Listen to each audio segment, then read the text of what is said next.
This isn't helpful.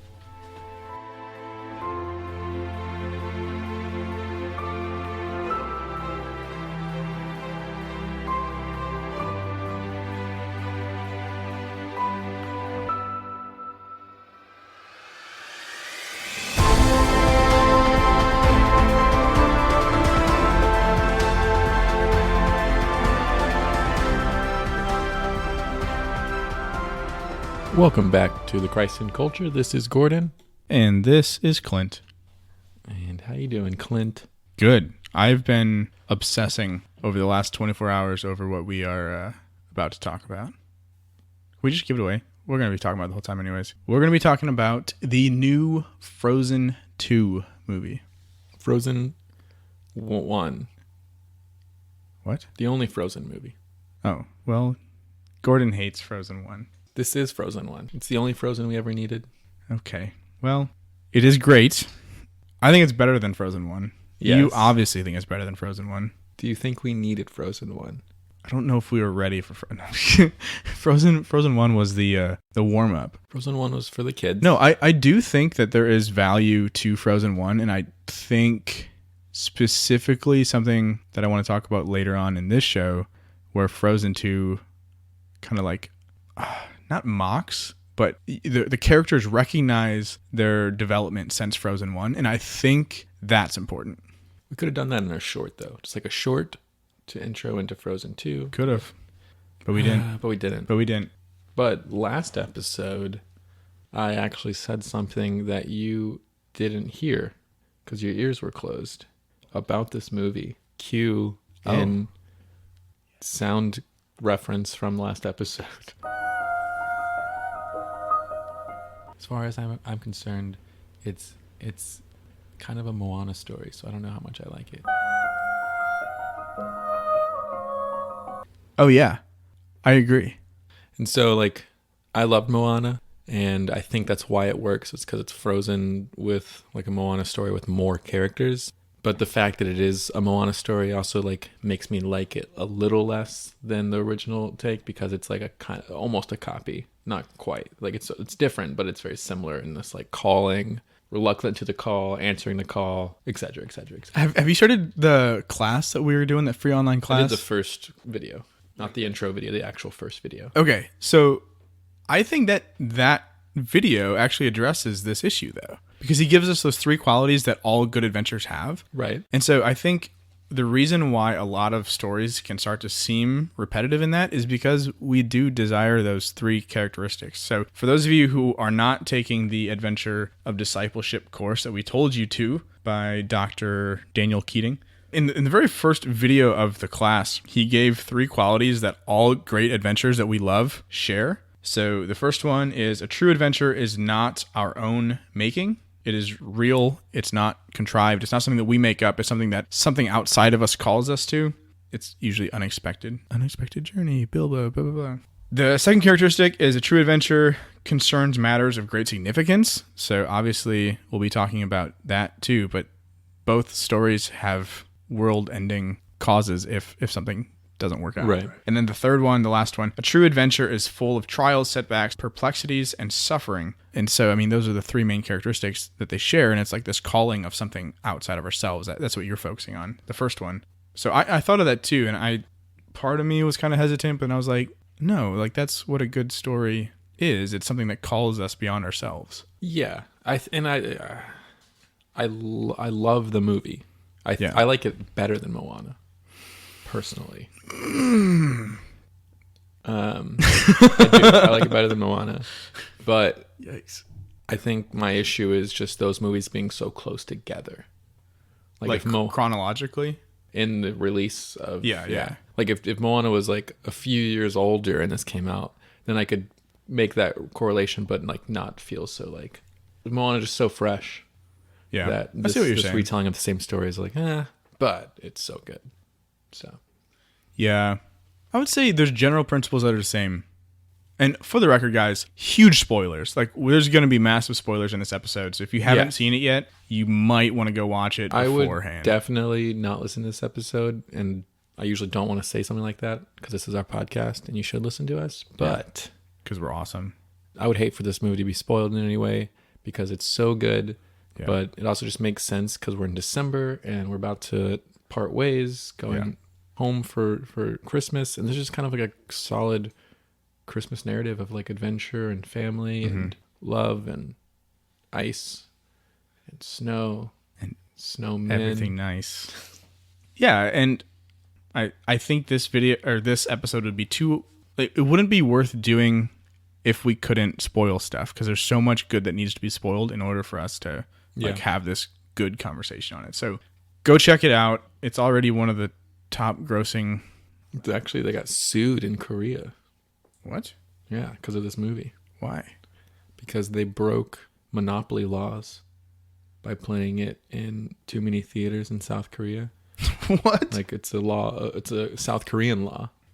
That's crazy. That you can only play so many theaters, and they played it in so many that they actually made it harder on some Korean films to be shown. And so in South Korea sued Disney. Did they win? Most likely, yeah. Because it's a But government. They Disney can can just pay them what they want. Yeah, I mean, And then do it again next movie. That's wild. So with this movie, we're just going to jump right in. We're not going to do the current media just because there's so much stuff we want to talk about. We're just going to let that go. Let it go. And let's do this one. That was nice. So we still have the same 4 main characters, I guess 5-ish, right? So we have Anna and Elsa, who are the sisters, right? At this point, Elsa is now the queen of Arendelle. Mm-hmm. It's 6 months later, I think. It's fall. So spring was coming when the last movie ended. So I think this is about 6 months later. So things are good. We have Kristoff. So Kristoff and Sven. Anna have been dating. Yeah. Yep. Sven, and then we have Olaf the snowman. So those are our kind of main characters carrying over. So if you haven't seen Frozen 1, those are your people to know. And we'll kind of go into some of that. But before we even get to that 6 months later, the movie actually starts off with Anna and Elsa as little girls, just like in the original, actually. So we see them as really little. They're hanging out in their bedroom, and their parents come in, and their dad tells them a story. Before we even get into that, you notice the Anna, like little girl Anna character, is just like obsessed with love and relationships and marriage at that age. Well, yeah. Yeah, and one of the things kind of stood out to me, she says in that conversation, they're talking about like danger in the story and everything. And one of the things she says is, who cares about danger when there's love? Kind of a simple phrase, but any thoughts on that? That's so funny. Yeah. So me and Lizzie were praying this morning, actually, and we were praying with a scripture from Romans, and it's the letter where he says, shoot, I can't think of it. I'm going to look this up. Can I look this up? Yeah. Let's just pause it there. No, we'll just keep it going. I know. Cut scene. Do, do, do, do. Do, do, do. Do, do, do, do. Do, do, do. Watch Disney sue us for singing their song. It's free advertising, Disney. You should be paying us. Where the north wind meets the sea, there's a river full of memory. Okay. Yeah. And we were praying with Romans 8. I think 31 is the first verse. I had to go and find it. But it's the one that says, if God is for us, who can be against us? Yeah. Is that he did not spare his own life, his own son, but gave him up for us. Will he not also, along with him, graciously give all those things? Who then is the one who condemns? Who then is the one who separates us from the love of Christ? Shall trouble or hardship or persecution or famine or nakedness or danger or the sword? Because no, all those things are more than conquerors through him who loved us. And it made me think, because it's a book for like engaged couples, but it made me think of, I kind of changed love of God for like marriage and the sacrament, but you can say the same for just love in general. Where that the answer for who condemns us, who separates us from the love of God, who does this is the enemy, or danger, or like stress. These things that are not of beauty, good, and truth, but things that do exist because of a broken world. But none of that matters, because even in the midst of something that seems like it's going to separate a couple, or seems like something that's going to break love or this promise, love still exists. And because of the death on the cross, because he is now resurrected to the right hand of the Father and is interceding for us, we will prevail if we trust that, even in the midst of persecution, in the midst of danger. Yeah. I mean, that's the exact line. I didn't remember what it was either, but that's the line I was thinking of too. Because we say this all the time, but God is love. And so it's so easy in these situations to be able to just throw God instead of the word love into those lines. So who cares about danger when there's God? And it's just this idea that exactly what you're saying. What do we have to be afraid of if God's on our side? But that's not to say to go out and be reckless, though. And like put yourself in intentional danger just because you're like, God's on my side, so I can stand in front of this moving vehicle. Yeah. But at the same time, it's the whole like, be not afraid. Because like, regardless if something dangerous does come about or something bad does happen, there is hope. Because even if something dangerous happens in this life, there's hope because there's a world beyond that we're made for. Yep. That's just a small part. So he the father starts telling Anna and Elsa a story about when he grew up. And so he and his dad, so Anna and Elsa's grandfather, went to the northernmost part of the kingdom where there was a kind of a natives, I guess, would be the best way to describe them. Yeah. They're called the Northuldra. And so the Northuldra people, he described how they interacted with the four spirits: fire, air, water, and earth. Avatar. Everything changed when the Fire Nation attacked. I still want to do an episode on that too. And he starts talking about how they were able to do amazing things with the powers of those spirits. And he explains they weren't magical, they just took advantage of the gift, is what he said. Yeah, so because they were natives, like Clint said, they were natives to this forest. And this forest is the one that harnessed these spirits of the four elements of nature. And because they're in harmony with the forest was willing to give them the ability to take advantage of those spirits. Yeah. And I was thinking about this in regards to confirmation in a way. Maybe that's because I was just talking about this with Chris and my teens in confirmation last weekend. But the gifts of confirmation, or the gifts that we receive from the Holy Spirit, the 7 gifts, those things were all given within confirmation, but many of us choose not to use them. Mm-hmm. And that's kind of a common idea when kind of speaking about the gifts of the Holy Spirit to confirmation students and just talking to them about a gift doesn't matter if you don't open it and you don't use it. And that's kind of what it's talking about here too. They weren't magical. There's nothing special about these people in regards to the way that they couldn't do any of these things. It wasn't their power, but they were given these gifts and they took advantage of those and they actually used them that were given to them by the spirits, which obviously is a direct analogy to God. Maybe not intentionally, but it is. Yeah, so he came to visit these people with his father and some soldiers. They talked about there was this bridge that the people of Arenell built for the Northuldra people, and they were coming to celebrate the creation of this bridge. And while they were up there, they were celebrating, and all of a sudden, fighting broke out. And their father says no one knows who started it or where it came from, but all of a sudden people were just fighting. And when that happened, he heard a voice, and then there's like a fog that comes in, a mist, I think is what they call it, comes in over the forest and pushed him out, and someone rescued him because he was like knocked unconscious. He has no idea who it is, but he heard this voice, he was rescued, and everyone else was trapped inside. And that was the last he had seen of any of them. And that's where that part kind of ends. Yeah. But then their mother sings them kind of a lullaby song, which is awesome. We were talking before. North wind needs something. The sea. Yeah, so this is an awesome lullaby song. She sings them as they kind of fall asleep. So we want to go through basically all the songs of this movie because there's so much good stuff. So we'll kind of go through here really quickly, but this is a huge part of the movie and kind of lays out the whole premise of everything that comes from here. So it goes like this. Where the north wind meets the sea, there's a river full of memory. And that's something that we play off of a lot, that water has memory. That'll come up later too. Yeah. Sleep, my darling, safe and sound, for in this river all is found. In her waters deep and true lie the answers in a path for you. Dive down deep into her sound, but not too far, or you'll be drowned. Yes, she will sing to those who will hear and in her song all magic flows. But can you brave what you most fear? Can you face what the river knows? Where the north wind meets the sea, there's a mother full of memory. Come, my darling, homeward bound. When all is lost, then all is found. I was talking to Annie about this today, and we think first off, there's a lot to this, but one of the things I think there is to this is the idea of baptism. That's what I was thinking. Oh my gosh, sweet. I was gonna say there's like multiple ways you can try to take this because it speaks about a her, Sure. but because of the water, it makes you think of baptism in the church. Yeah, for sure. And it talks about, especially that last line, when all is lost, then all is found. It's kind of the paradox of it's when we die to ourselves in baptism that we find life.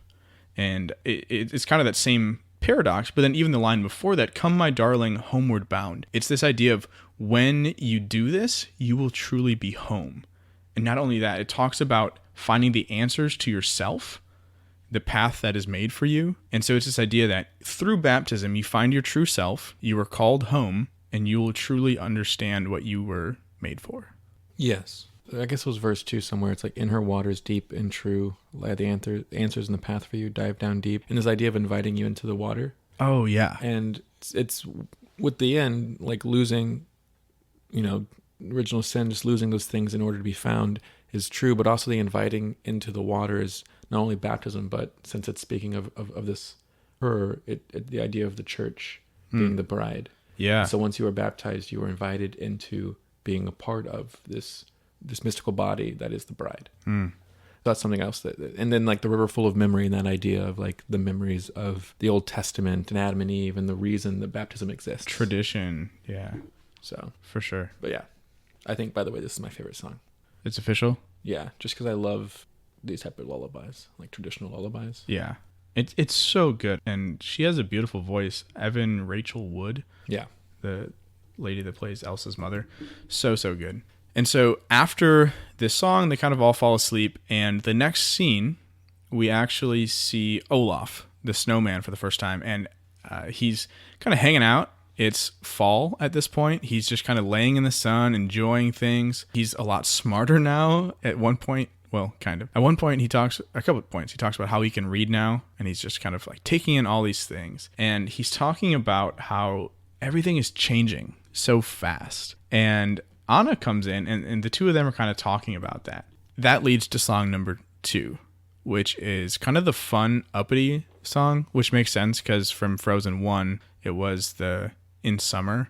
I guess it's kind of your parallel in a way. I feel like In Summer is the parallel to his solo song. Oh, yeah, that's true. There is a parallel to this song. I just don't know what it would be.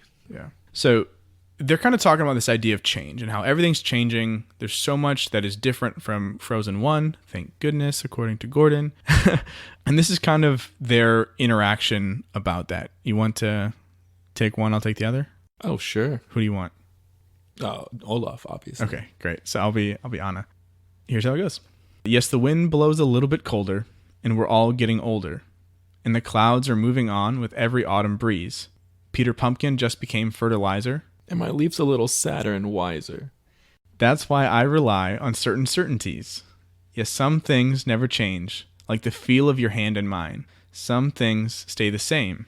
Like how we get along just fine. Like an old stone wall that'll never fall, some things are always true. Some things never change, like how I'm holding on tight to you. And then we have Kristoff. The leaves are already falling. Sven, it feels like the future is calling. Are you telling me tonight you're going to get down on one knee? Yeah, but I'm really bad at planning these things out, like candlelight and pulling of rings out. Maybe you should leave all the romantic stuff to me. Yeah, some things never change, like the love that I feel for her. Some things stay the same, like how reindeers are easier. But if I commit and I go for it, I know what to say and do, right? Some things never change. Sven, the pressure is all on you. And now we are to Elsa, who is embracing her role as queen at this point. The winds are restless. Could that be why I'm hearing this call? Is something coming? I'm not sure I want things to change at all. These days are precious. Can't let them slip away. I can't freeze this moment, but I can still go out and seize this day. Ah. And that's this voice that we keep hearing over and over again. The winds blow a little colder. And this is Olaf, and you all look a little bit older. It's time to count our blessings. And then Anna and Kristoff, beneath an autumn sky, and then the whole choir. We're always living in this kingdom aplenty that stands for the good and the many. And then Elsa, and I promise you the flag of Arendelle will always fly. Our flag will always fly. Our flag will always fly. And then all together, some things never change, turn around, and the time has flown. Some things stay the same, though the future remains unknown. May our good luck last. May our past be past. Time is moving fast. It's true. Some things never change. And I'm holding on tight to you. And then they all say that. That was long. It was. We should have broke that up. But it's okay. all right. I mean, I think it's a general gist. It's basically you're going through the story of 3 different stories. There's like this Anna and Olaf situation, then Kristoff and Sven, but more like Kristoff alone, and then Elsa. Yeah. For those of you who haven't seen Frozen 1 and Frozen 2, first off, you should have stopped this by now. But Kristoff voices Sven. He kind of like senses what he wants to say as a reindeer, and then Yeah, I was saying for those of you that haven't seen Frozen 1, Sven is a reindeer. Yeah. You want to just kind of go through here and break up some of those points? Sure. One point that first came to mind was when you're like introing this song. Yeah. You're talking about like you notice there's a lot of things changing. For sure. And then the song of them, and I found it really fascinating because you mentioned how 6 months has passed and we're in the season of fall. Yeah. And I just feel like every time we have a podcast that's in fall, the topics we choose or the things that we like mention in our banter in the beginning is how we're like overwhelmed. We're in this season in our lives that is just kind of hard, and challenging us and kind of like changing us by the time it comes to like now or like 2 months from now. Mm-hmm. And so it's just interesting because I've always felt the spiritual seasons, fall being one of change. Singing the song about not changing, but as we'll get to, this movie is all about change. Yeah. And that's kind of the point of the song, is to kind of say like, yeah, some things stay the same. And when we get to the end, like there are a few things that remain, and that's a big part we want to talk about. Yeah. And so I think the beginning is really just that idea, setting it up that some things do change. Like it's getting colder. It's autumn. Olaf has his leaf. He wants to be a friend, but dies. And then they kind of end with just like, but the one thing that stays the same is that you and I are together, and like everyone we know is still together. Yeah. And one thing I do want to point out, and maybe this is because I just gave a talk on relativism last week or a couple weeks ago, but Anna has a line that says, like an old stone wall that'll never fall, some things are always true. Some things never change. And that's true. And they kind of make a joke. If you watch the movie, you see that as she says that, one of the stones from the wall kind of falls off. But there are some things that are always true. Yeah. And that's the idea that there is objective truth. For those of you who aren't aware, relativism is the idea that there is no objective truth. So what is true for Gordon is not necessarily true for me. You get to decide your own truth. One of the many problems with that is it's self-defeating. So if I say it is objectively true that there is no objective truth, that defeats itself, right? Because if that's true, then it's also not true. So relativism doesn't really make sense. There has to be something that is objectively true, that just is true no matter what. And as Christians, Jesus literally says, I am the truth. So that kind of helps guide us there. So that was one thing that stood out to me too.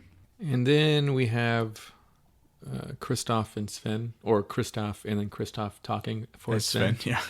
And he basically is talking about, he's noticing the change too. And he knows like the future is what's next. And for him, that means proposing to Anna. Yeah. And he doesn't know how to do it. He's really nervous, but he's going to do his best in this time and commit and go for something. Yeah. And one thing with him, he's always had an easier time hanging out with reindeer than with people. Mm-hmm. And so he talks about how that's a challenge for him too. And then we move over to Elsa, who, like I said, now she's embracing this role as queen. She has been queen for about 6 months-ish now. She's gone through a lot during that time. Even in the first movie, we see some of the stuff she's gone through. And now she's hearing this voice and no one else hears it. And even in this song, Gordon did the but she keeps hearing this and no one else can hear it but her. And she calls it this call, is what she says in this song. The winds are restless. Could that be why I'm hearing this call? Is something coming? I'm not sure I want things to change because these days are so precious. I can't let them slip away, but I can't freeze this moment. And so this is kind of her, I want things to stay the way they are, but I can tell things are changing and I'm being called somewhere. And not long after this, she even says, I don't feel like this role as queen here in Arendelle is where I belong. I feel like there's something I'm being called to. And she's fighting the sequel in this song. Yeah. Yeah. And then Anna has the line, it's time to count our blessings, which is so appropriate coming after Thanksgiving here. And one line that the whole kind of town sings, we're always living in kingdom of plenty that stands for the good and the many. And Arendelle is this very wealthy, like picture perfect, like European castle city, right? And they have everything they need, especially under Elsa's rule. Like things are good, very, very good. Everyone's happy and they have whatever they need. But this idea of a kingdom of plenty is also a Christian imagery as well, for the kingdom of heaven and the kingdom of the church here on earth. So I don't know if there's much to that, but you look like you have something. Yeah, well, something that I think following that is the lines from Anna and Elsa and then everyone. Yeah. The flag of Arendelle will always fly. Yeah. And so they're saying like, we stand for this kingdom that stands for this, and the flag will always fly. And it's ironic that it comes right after Elsa saying, I feel like I'm called to something else. Mm-hmm. And there's this calling. And I think we have this issue in our own journeys where when it comes to time for change, the hardest part is leaving the thing you've done or leaving this thing you've set up, because we think that is like our footprint. Yeah. But in retrospect, like it's not like of you. You created this thing and that thing will live on without you, but it's like your role in it is vital in that moment. God or something called you into that for 6 months to 12 months to so many years, and then moved on because it's time for someone else to come in and grow and adapt and better what you've created. Yeah. And I think that's powerful here, because it's not like Elsa is the queen, but she's just making sure that this kingdom is standing for the good and the many. And now it's time for her to move on. And even if she's gone, there's going to be a kingdom that stands for the good and the many, and the flag will fly. Right. Yeah. One of my best friends, Chelsea, told me one time that following God's will is like being a leaf, as it kind of like blows in the wind. Like one second you're going one direction, the next second you'd be going somewhere completely else, but you have to be ready to make that change. And I think that's an analogy that really stuck with me. But I also think this is something, going off of the way you're describing that's really helpful for us right now in this time of crisis in the church, where there is so much just chaos and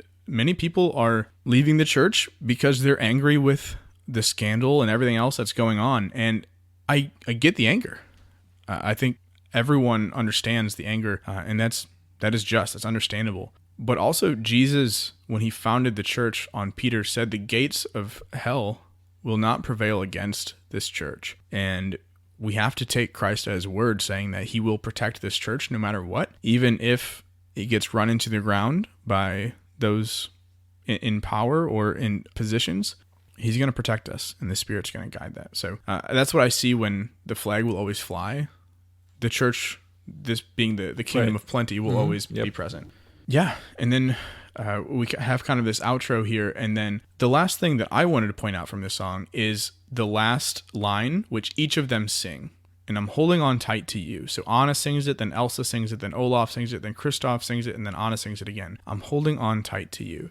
And I think that is huge for the rest of the movie, because we see that they are holding on to things that are keeping them back from doing what they need to do. And so I think we'll talk about that in a little bit. So I don't want to go in too much to that, but just keep that in mind.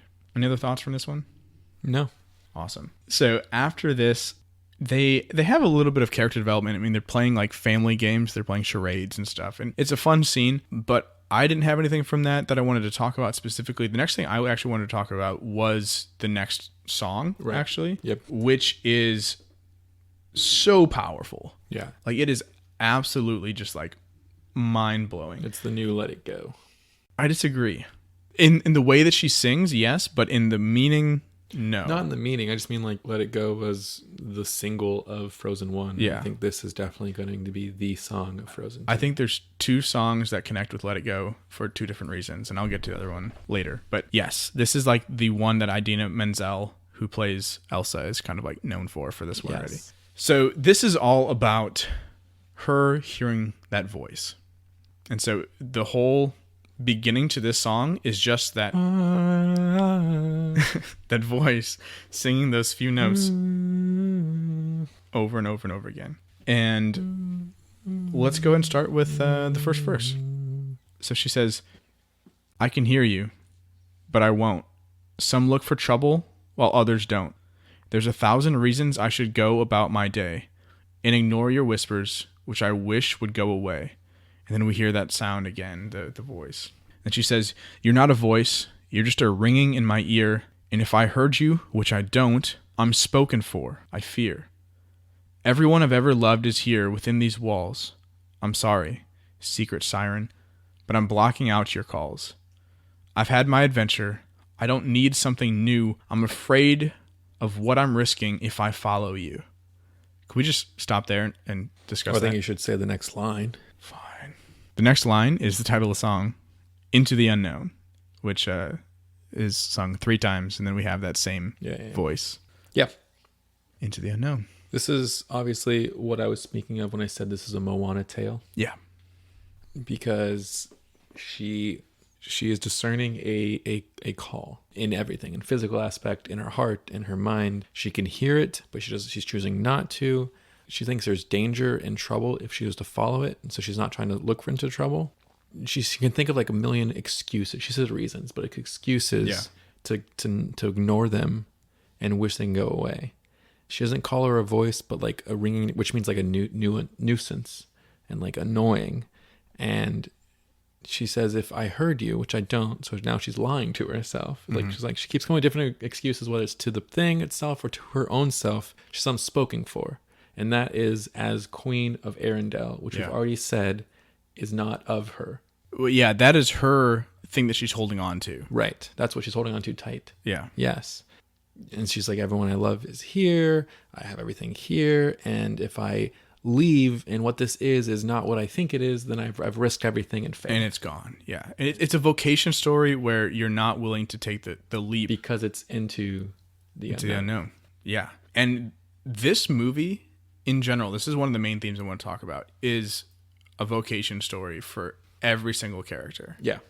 And it's so good. And this is, I think, one of the first points where we really, really see that. And I think her call, in a way, is kind of a mere opposite of the call of Samuel in Scripture, where we have this voice that he hears that wakes him up at night, which she's woken up multiple times from this voice calling out to her. And Samuel wakes up and he goes to Eli and he's like, here I am, master. Like, you called me. And he's like, I haven't called you. No, I didn't. And he like sends him back to bed 3 times. And then the 3rd time, Eli's like, it's not me that's calling you. It's God. Go talk to him. And rather than doing that, Elsa is kind of doing the opposite here, at least in the beginning of this song. We'll see what happens next. But in the first part, she's just like, I hear you, but I don't want to have anything to do with that. Whereas Samuel was like, here I am, Lord. I am listening. And so we see these opposite reactions to that. And I think that's understandable. Anyone who has like ever actually done discernment realizes that it's terrifying. Just the whole for 2 verses is like real dialogue. Yeah. And I think that's one of the things I love so much about this movie is it's so much more authentic than the first one. The first one just seems kind of shallow in some places. Thank you. But I didn't say this one wasn't better. You do like this one better. I do like this one better. No, I'm saying thank you. Oh, I know. okay. I'm just saying thank you. Okay. Because it's the reason that the first movie is so shallow is why it sucks. Okay. I don't think it's awful, but let's go ahead and keep moving. So verse 3, she says, what do you want? Because you've been keeping me awake. Are you here to distract me so I make a big mistake? Or are you someone out there who's a little bit like me, who knows deep down I'm not where I'm meant to be? Bingo! I want to stop right there. All right. Just because this verse is a total change from verse 1 and 2. First 1 and 2 are excuses to first verse 1 is excuses to the voice itself. Yeah. Verse 2 is excuses to her own self. Now she's asking it questions. Mm-hmm. Now she's like digging. This is the transition. Yeah, she's not fully on board. She says, what do you want? Like, wait a minute. Before I choose say no, even though I already said it, what do you want? Is it this or is it this? And if she actually takes the time to hear a response, then she has to make a decision Mm-hmm. beyond what she thinks she's already made. Yeah, and I mean, we have the pre-chorus here really quick. It says, every day is a little harder as I feel my power grow. Don't you know there's a part of me that longs to go into the unknown? And then we hear that voice. And so like you just said, if she pauses to listen to those the answers to those questions, and she hears that voice again, there's a part of me that desires to go. And that's so real. We talked at the beginning about the desire for adventure. And that's the whole point of this show. That's why we say welcome to the adventure every single episode, because we are being called on this adventure. Whether we want to admit it or not, there's a desire in every human heart to be a part of some great adventure. I mean, it's the whole like Bilbo, like Gandalf pulling Bilbo out of his house, right? We desire that. And this is her knowing that she's not meant to be here, and part of her wants to go to whatever this thing is that's calling her. And then we hear that voice about 1 billion times, singing those same lines. It's really cool. Over like again. Magic show battle. Yeah. Trying to one up each other. Yeah, and her powers are just like insane at this point. Super cool. And she says, are you out there? Do you know me? Can you feel me? Can you show me? And now there's still those questions being asked, and it's becoming more personal. Are you out there? Do you know me? Can you feel me? Can you show me? And it's something where she knows that if this is the calling, it's something that will know her in an intimate way that we desire. Then we get to the outro. This is the last part. Where are you going? Don't leave me alone. How do I follow you into the unknown? And so we see this complete transformation throughout this song. Transformation. That's a key word in the movie. Yeah, we see this complete transformation from I don't want to have anything to do with you, please leave me alone, to how do I follow you? And this is one of the biggest parts of the whole movie, I think, as far as that. Yeah. And from there, we start to see those 4 spirits are attacking Arendelle in a way. Would you call it attacking? Based on the perspective of Arendelle currently, yes. Yeah, so it appears that the spirits are attacking Arendelle. Yeah, so one spirit at a time comes. There's wind, there's fire, there's water. The wind is pushing everyone. The fire is putting out all the lights. Yeah. The earth is like updoing the rocks, kind of enhancing the wind, pushing people. Yeah. And everyone's being pushed out of the city. They have to flee their homes and into the mountains. mountains. All the water dries up. So if they tried to stay there, they wouldn't have anything to stay. No there. water, yeah. So they are forced out. And they're like, what's going on? And they're trying to figure this out. And Anna says to Elsa, like, we have to stay together. Whatever happens, we have to stay together. And I don't even remember how this comes up, but I have this. Elsa, at this point, when you see that, Anna is holding tight to Elsa. Yeah. Because of Frozen 1. Mm-hmm. Because of Frozen 1 and what happened and, like, the freezing of Elsa and all that stuff. Anna's like, look, obviously we figured everything out in the first movie together. So that's how this movie has to go. We have to stay. If we don't stay together, then you're going to get into some trouble, or I'm going to get into some trouble, and everything's going to, like, just because you have powers doesn't mean you're better than me. Mm-hmm. Yeah, and I don't remember how this line comes up, and I don't even remember who says it, but I put it in my notes. I took this in the movie theater, so I try to keep the notes pretty simple. But it says, when are you going to see yourself the way that I do? And I know it's one of the sisters says it to the other. Anna says it to Elsa. That's what I thought. So she says it to Elsa, and I mean, people say that to each other. That's really powerful. We hear that from God too. Like, why can't you just see yourself the way that I see you? And that's something that's really difficult. We talk about that on here occasionally. Just our image of ourselves is always so much harsher than what others see of us.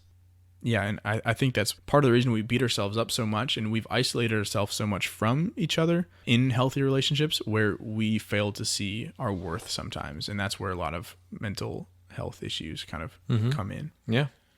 So after that, the trolls from the first movie, and I mean, the trolls are awesome, but they kind of just like roll in, and the leader of the trolls, I don't even know his name, but he's like the troll king. These are the guys that actually raised Kristoff. Yeah.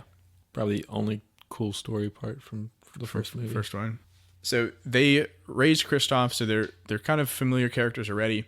And the Troll King has magic of his own. And so he says, let's find out what's happening. And so he does his little magic thing, and the magic portrays kind of like what needs to be done, essentially. And this is what he says.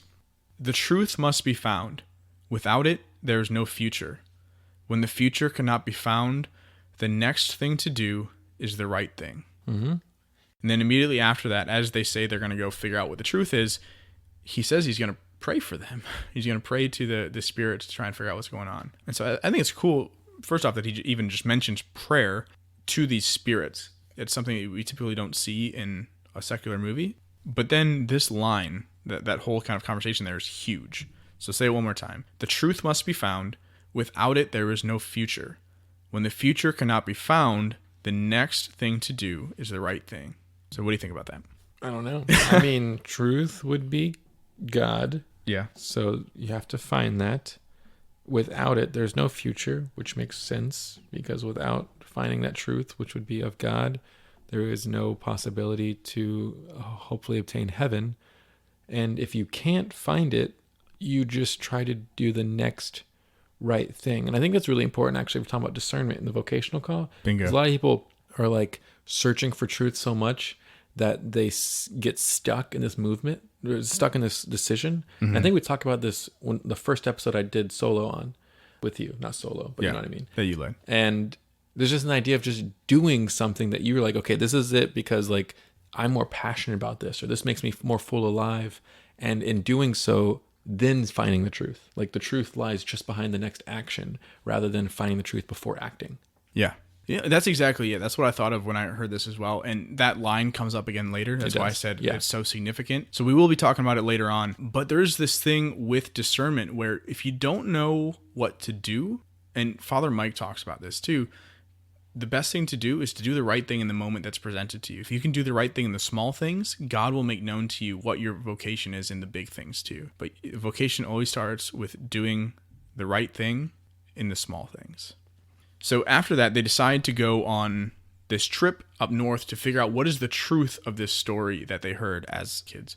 And as they're walking, they get to the forest, and Olaf is kind of just like giving all of these fun facts as they go. Actually, before we get there, keep in mind, I don't think we ever mentioned this, but we did. Kristoff wants to propose to Anna.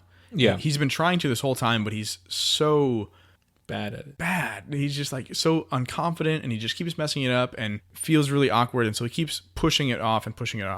So one of the things that Olaf says, he says, "Did you know that an enchanted forest is a place of transformation?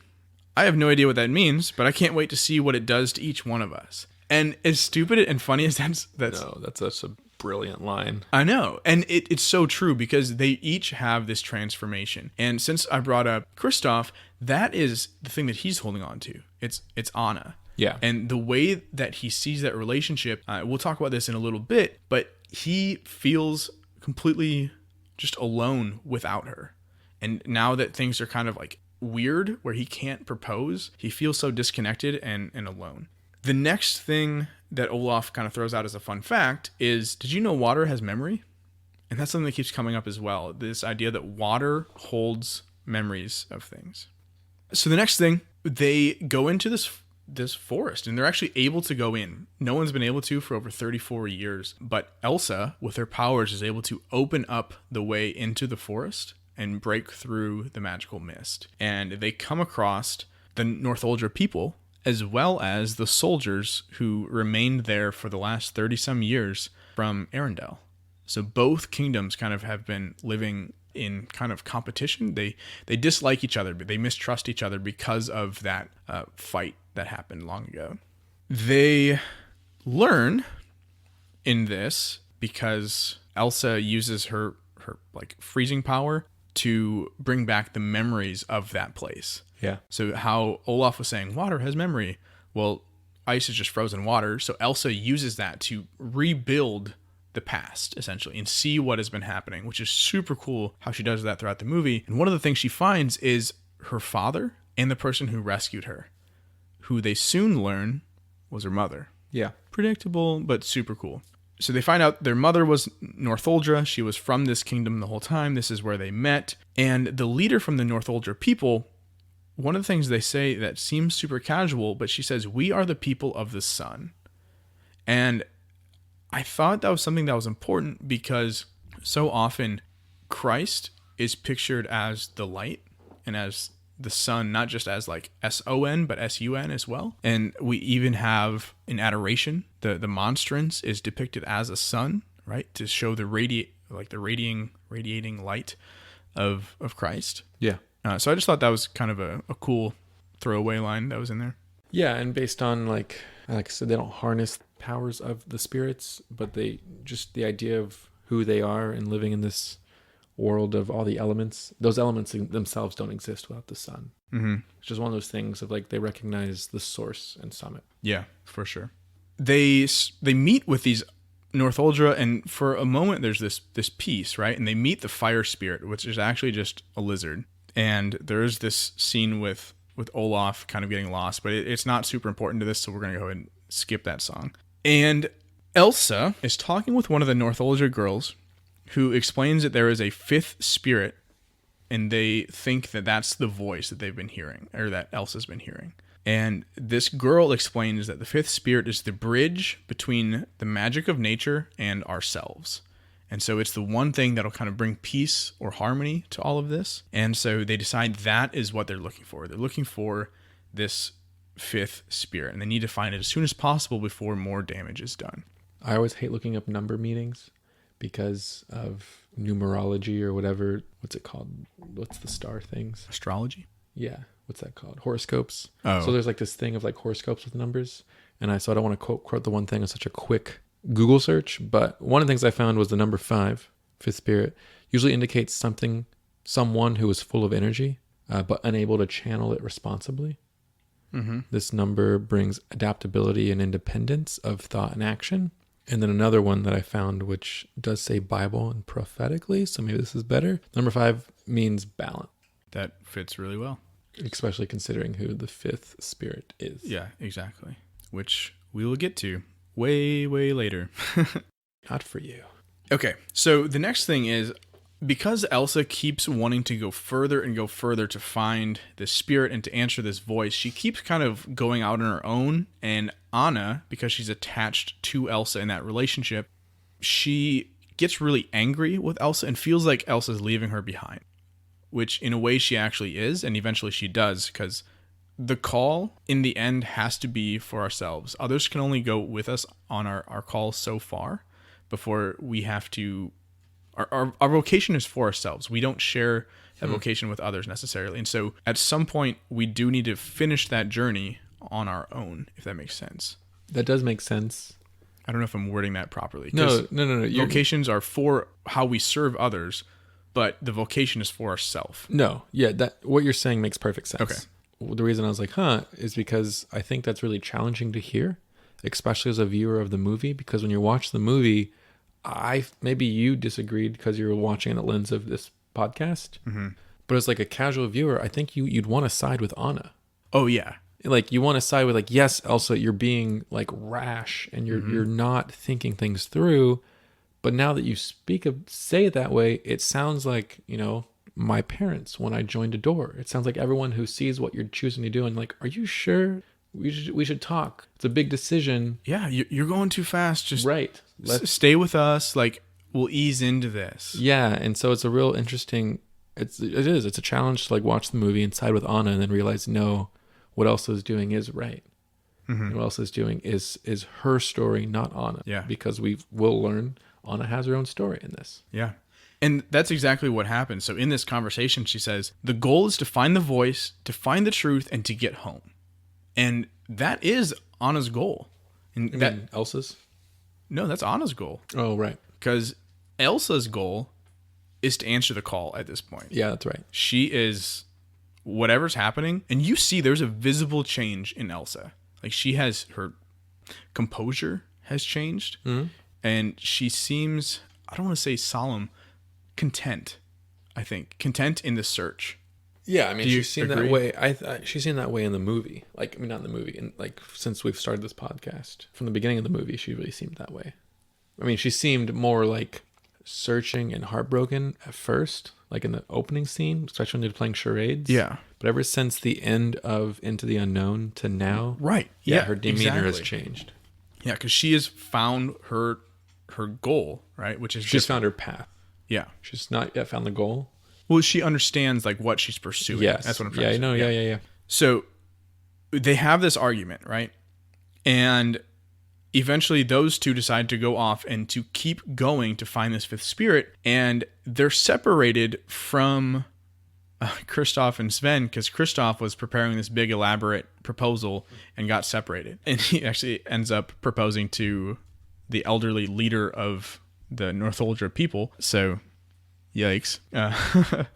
And this next song is actually a kind of continuation of a song from the first movie. It's called Reindeers Are Better Than People. And in the first movie, it's Kristoff singing to Sven, but he's voicing Sven's character and they're having conversation back. In this one, Sven actually answers himself. Like, it's kind of a cutscene. Yeah. I mean, it's in, you would learn and you would know as you watch, it's in Kristoff's head. Right, yeah. But yes, Sven actually speaks. Yeah, so there's two songs that kind of go back to back. So the first one we'll do really quickly. This is Reindeers Are Better Than People. So reindeers are better than people. Sven, why is love so hard? At this point, Anna had just run off. Yeah. She went off to chase Elsa. Mm-hmm. He thinks that Elsa and Anna just left him forgetting that he was a part of this journey. Right. And there's been tension between the two of them as he's been trying to propose and Anna's been trying to do her mission. Yeah. And so it seems like their relationship's like in turmoil right now, but it's not. It's just perspective. Right. And then Sven, on his own, replies, "You feel what you feel, and those feelings are real. Come on, Kristoff, let down your guard." And as simple as this is actually huge because, again, this is his attachment. It's that relationship where he feels like he is nothing without her. And in this next song, we'll see that. But this actually, it made me think of Thomas Aquinas a little bit. So Thomas Aquinas talks about emotions and their kind of place in our spirituality. Because emotions, there's this idea nowadays, especially in more traditional groups within the church, that emotions are like a bad thing because of the charismatic movement. Yeah. And so more traditional people are like, oh, charismatic, evil, so emotions are bad. Emotions are not bad. Emotions are great. If they were bad, God would not have created us with emotions. Emotions are supposed to guide us and help us understand when something is good or bad. And this is what Thomas Aquinas talks about in the Summa Theologiae. I had to look it up because I didn't remember where it was, but it's the Prime Secundae Partis of the Summa, questions 22 and 23. So if you want to look that up, you can. But essentially, he says that they are the passions of the soul, right? And so these are the things that help us to understand when something is good or bad. And he has these different divisions of how he kind of separates them. So I'm not going to go into all of them. He has like 11 different like primary emotions that all other emotions are kind of a part of. And so the first division, the first 6 are called the concupiscible. Wow, that's hard to say. And those refer to like the desire of an object itself. So for example, those emotions are love, hate, desire, aversion, pleasure, pain, right? So the things that we get immediately from an object or a thing. And then the other ones are the irascible emotions. So those are hope, despair, fear, daring, and anger. So those are emotions that we get from whatever happened with that thing. Mm-hmm. Those are just kind of the main 6. And so all those things are supposed to teach us this thing is good or this thing is bad, or this event is good, this event is bad. Yeah. And we're supposed to learn from that. The issue with emotions doesn't come in until we allow our emotions to control us. Because we as people are first and foremost rational beings. And so when we let our reason be controlled by our emotions rather than the other way around, that's where we have issues. But it's the whole like know thyself. And when you know yourself and you allow reason to kind of keep your emotions in check, that's healthy. That's good. And that's necessary. And that's a huge part of discernment. Yeah. When you can control, not control, but like keep those things in check and use those emotions to help guide you. Yeah. I think that's great. One of the articles I looked up actually used that as the movie Inside Out, and how in the movie Inside Out, they find balance in the end. And that emotional balance is like what you're looking for. Inside Out is actually a big reason Chris doesn't like this movie. Really? Yeah. What? Why is Chris so angry? Email us. Reach out to us why you think Chris is so angry. Yes. Let us know. Except for you, Chris. It's going to be a month before you get to this episode anyways. So, like I said, right after that song, we lead into the very next song. Like it's an immediate transition. Song. This is one of our favorites. It's kind of like, I think it's like an 80s power ballad, like Bryan Adams kind of like love song. Yeah. I mean, they rip off a bunch. I think it's like that, but then there's like clips from like actual Queen music videos when they're like stacked around. Oh, him. really? That's from like a Queen music video and like album cover. I didn't put that together. Yeah, it's just an 80s Power ballad. ballad. Exactly. Yeah. It's fantastic, a lot of fun, and it's all in his imagination. And the whole chorus for this one is the reindeer. Yeah, and he sings this as soon as Sven says, "Let down your guard." Yeah. And so here's how it goes. So verse 1. Again you're gone, off on a different path than mine. I'm left behind, wondering if I should follow. You had to go, and of course it's always fine. I probably could catch up with you tomorrow. Gosh, this is so hard to like not sing it. I know. All these songs are like that. I know. And then the pre-chorus goes like this. But is this what it feels like to be growing apart? When did I become the one who's always chasing your heart? Now I turn around and find I am lost in the woods. North is south, right is left when you're gone. I'm the one who sees you home. But now I'm lost in the woods, and I don't know what path you are on. I'm lost in the woods. Such a fun song. Yeah, so this is kind of this idea of just like, we see his attachment to her kind of coming to fruition, and we're seeing what it's doing to him. And the thing I want to point out is these attachments, none of them are bad. Yeah. So like Elsa being queen and wanting to protect her kingdom, that is a good thing. Anna wanting to be with her sister and protect that relationship and protect one another, that is good. Kristoff's desire to be with Anna and to love her, that is good. But we talk about on the show a lot of the times how we put our identity into things that are bad and that consumes us and like makes us less ourselves. We can also do that with good things. And I think that's what's happening here is they're taking these good things and they're allowing them to control them in a way that's unhealthy. Yeah. Agree? Yeah, I totally agree.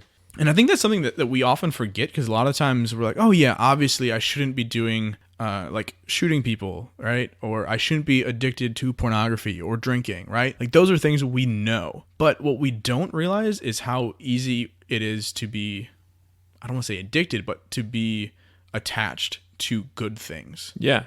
And that can be just as damaging to our spiritual life. No, what I was thinking, just rereading these lyrics, is that this song is one of two things. This song is what it's like when you feel far from Christ and like actual love, like when you feel lost and you don't know what direction to go in because for whatever reason. But like when you're actually like if this song, what you're singing about is God and God's love, and you just can't feel it or notice it, then this is what that song is about. But more than likely than not, this song is about when you finally get rid of that vice and you realize your desires for God's love, and like this is what it feels like. You realize like what you should be desiring, and you just let go of the thing you were clinging to, and now you just feel lost and you don't know where to go. Your right is now left because you're just so turned around because what you were stuck to. You're lost in the woods. Yeah. Yeah, and I see what you're saying with like this, if you sing this in the perspective of talking about like missing God, but the only issue like I have with that is God doesn't actually leave us, and so it would have to be more of a perception of like, oh God, you have forsaken me, rather than a reality where God hasn't forsaken you, but you feel like he has. Yeah.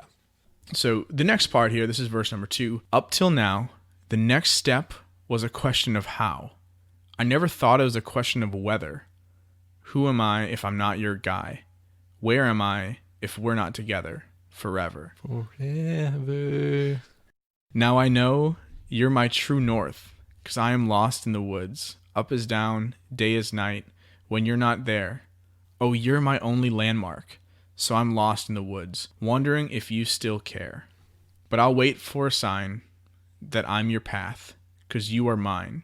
Till then, I'm lost in the woods.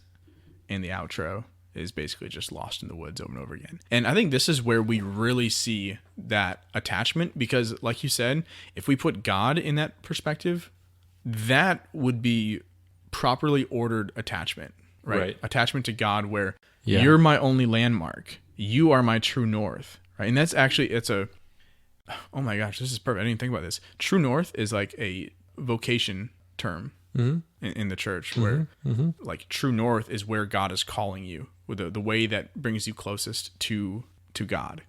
And so anything where that idea is being put on anything other than God is a false attachment. So we have a lot more to talk about, but what we're going to end up doing is the rest of this episode is going to be recorded for patrons only. If you're interested in checking out the rest of what we have to say, you can become a patron at patreon.com/the Christ and Culture. And I would recommend it. We have a lot more stuff to go. We have interviews that we do with all of our guests. We have bonus materials. We have stickers. We have mugs, all that stuff for you guys if you become patrons and support what we're doing here so we can make things better. So please consider that, and you can have access to the rest of this episode. Before we wrap things up, do we have a challenge? I got one to start. Yeah, go ahead. I think we've done this before, but recognize what are the attachments in your life. And try not to focus on like negative things this time, because we talk about that a lot. Try and figure out, are there any like good things in your life that you can't live without, right? And that's an easy way to figure out what those things are. What, if I lost something, what would be the most devastating to me? Would I be able to go on, right? And hopefully you should be able to lose anything. Like that's what we're called to be able to let anything go. And obviously, because we're all broken humans, that's not necessarily the reality of it. But yeah. So what are those things? And then once you've recognized them, try going without that thing. Maybe for just a day or 3 days or a week, whatever. And especially in this time of Advent, it's really important that we learn to do that.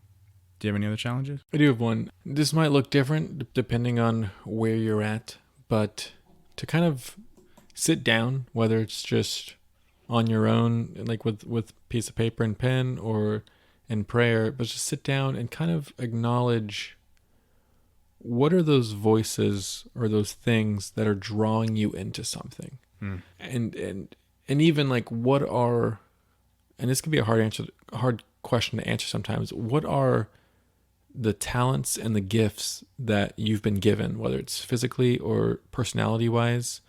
And what is something, or what are one of those voices that you just feel like, because of these gifts, because of these talents, because of where I'm at in this stage of life, this is where it kind of seems like it's pointing, and kind of narrow that down. Maybe you've already been sitting with that and you've already had this like arrow. And if that's where you're at, then maybe challenge yourself to somehow take the next step, whether that's research, studying, or talking to someone, or actually doing something. If you're not there, if you're like, I haven't actually sat down with this, then just sit down and write it out. I would challenge you to journal your talents and gifts. I would challenge you to journal where different voices in your own life that have called you into one thing or another, and what of those are of beauty and truth, and what of those are things you need to like cut out or not pursue. Yeah, and kind of going along with that, this is, I guess, maybe like a 2.1. Pursue your vocation. Yeah. And that's going to look different for everyone, obviously, because we have different vocations. And some of us are going to be within our permanent vocation. So if you are married or a priest or religious or consecrated single, you're in a permanent vocation, which you have taken a vow to. And so maybe this week, just invest in that in a way that you haven't been, or kind of recommit yourself to that. And for the rest of us who haven't, and we're still in maybe transitional vocations where we haven't taken a vow yet, discern that. Or maybe if you're engaged like Gordon, where you're in that process where you are very, very close to entering into that permanent vocation, less than a month away, right? Not quite. 31 month. Days. Yeah, 30 month this week. About a month. Where recommit yourself to that too. Wherever you are in your discernment and within your vocation, recommit yourself to that and pursue that. Want to do some shout outs real quick? Sure. I would shout out Trent, who's actually a patron. Yeah. And Rachel, because it is actually them that offered to invite me and Lizzie with their nieces to see this movie. They bought the tickets and all this stuff, and if it wasn't for them, I probably wouldn't. Well, actually, I would have seen this movie because it looked good in the trailers, but just I wouldn't have seen it so soon, and we probably wouldn't be recording this podcast. Yeah, for sure. So just shout out to Trent and Rachel. Yeah, thank you guys. And I mean, shout out to Rachel and also Lizzie's other sister, Julie, because they threw a bridal shower for us. Wedding shower, whatever you call it. I'm just terrible with these terms and things. I've only done this once. Praise God. Yeah. And so they threw one that was themed as The Office, and it was a lot of fun. And I had to work, so I missed it. Oh, well. Anyone else? No. Great. I have 2 really quick ones. So I mentioned her before, but Annie, she has been bouncing ideas off of me for this ever since she watched it like a week or 2 ago, or whenever it came out. She saw it like right away. And I finally saw it, and all today at work, we've just been kind of throwing ideas back and forth. So shout out to Annie. And the other one is a parent who kind of coming back into the church, and her son just kind of joined my program. Michelle West, shout out to her. She said that she's been checking it out too. So kind of cool to hear that the parents in the ministry are checking it out. So that's what I got. I just remembered Ethan Berger. Yeah, Ethan. I know I've shouted him out a few times. He's a cool guy. But I don't know he listens, but I also just forget when he listens. And this past episode that came out, he texted me the day it came out to talk about like the outro conversation on the same day. It was Saturday, like 5. Yeah. And he was like, this outro, I loved it. And so it's really special to hear. Like, I don't know if he was just, he could have just like checked it, but it just makes me think like someone was like waiting for Saturday to listen to our podcast. And that blows my mind. That's so cool. So thanks. Yeah. And we love to hear from you guys. So keep reaching out. All of you who do, we really appreciate you. And we do pray for you. So please pray for us. With that, this is super long and we got to keep recording for those patrons. So again, if you want to access that Patreon content, become a patron at patreon.com/The Christ and Culture. Check out our website. There's a lot of good stuff on there. It's just thechristandculture.com. And be sure to follow us on Twitter @OnTheAdventure, YouTube, and Facebook, The Christ and Culture. And we'll see you guys next week. Yep. Have a blessed Advent. Bye. Bye.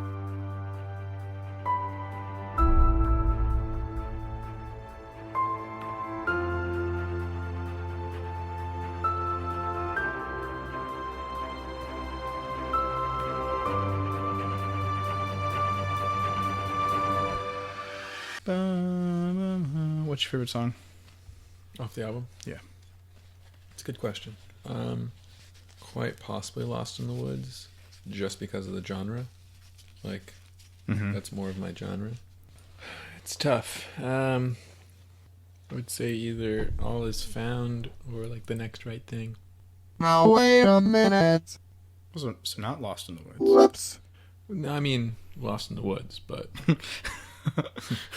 that was just implied. yeah. Everyone knows Lost in the Woods. All Is Found is solid. Big fan. All right, what's your favorite song? Rangers Are Better Than People? No, but I did like it. And I think it is good. I think it's cool that they brought it back. Lost in the Woods is amazing. All Is Found is one of the perfect lullaby songs. Some Things Never Change is just like that fun, uppity one. I don't know. I think they're all so different. They have their own thing. Yeah. They're so different. Some things never